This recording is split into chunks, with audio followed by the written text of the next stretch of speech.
देश भर में पशु चिकित्सालयों की हालत सुधारने के लिए संसद की कृषि संबंधी स्थायी समिति ने अपनी 24वीं रिपोर्ट में कुछ सिफारिशें की हैं। समिति ने कहा है कि अगर देश में पशु चिकित्सा संबंधी ढांचे और सेवाओं में सुधार करना है तो केंद्र सरकार को ही आगे आना होगा। मौजूदा हालत में ये जिम्मेदारी राज्यों के भरोसे नहीं छोड़ी जा सकती। समिति ने सिफारिश की है कि देश भर में ब्लॉक स्तर पर एक पशु चिकित्सालय 100% केंद्रीय मदद से खोला जाना चाहिए। समिति पशु चिकित्सालयों की मौजूदा हालत से नाराज है और उसके मुताबिक नई योजना को 12वीं योजना का हिस्सा बनाया जाना चाहिए।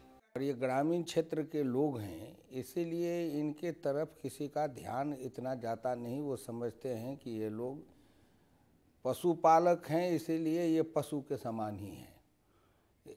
तो जैसे उनके मालिक की दुर्दशा है वैसे उनके जानवर की दुर्दशा है।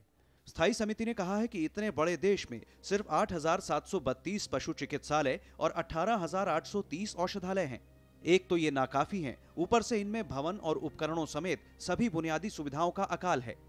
गांवों में पशु स्वास्थ्य सेवाएं बेहद दयनीय हालत में हैं। सरकारी क्षेत्र में पशु डॉक्टरों की संख्या महज 25,000 है। पशुपालन और डेयरी विभाग के सचिव ने समिति के सामने इस बात को स्वीकार किया कि भारत में 14,240 पशुओं पर एक पशु चिकित्सक है। कायदे से 5,000 पशुओं पर एक डॉक्टर होना चाहिए, क्योंकि पशुओं के डॉक्टर के लिए जरूरी है कि वो संबंधित व्यक्ति के घर पर जाए और पशु के इलाज में मदद करे। भारत सरकार ने अगस्त 2010 में पशुधन स्वास्थ्य एवं रोग नियंत्रण योजना शुरू की है, पर पशु चिकित्सा अस्पतालों के नवनिर्माण और सुदृढ़ीकरण के लिए 6,890 करोड़ रुपए के बजट अनुमान की तुलना में महज 97 करोड़ रुपए और 2011-12 में 90 करोड़ रुपए की राशि दी गई है। समिति इस कदम से खुश नहीं है। समिति के सदस्य हुक्मदेव नारायण यादव मानते हैं कि राज्यों की तरह केंद्र में भी पशुपालन के अलग मंत्रालय बनाए जाने से इस क्षेत्र की तस्वीर सुधर सकती है।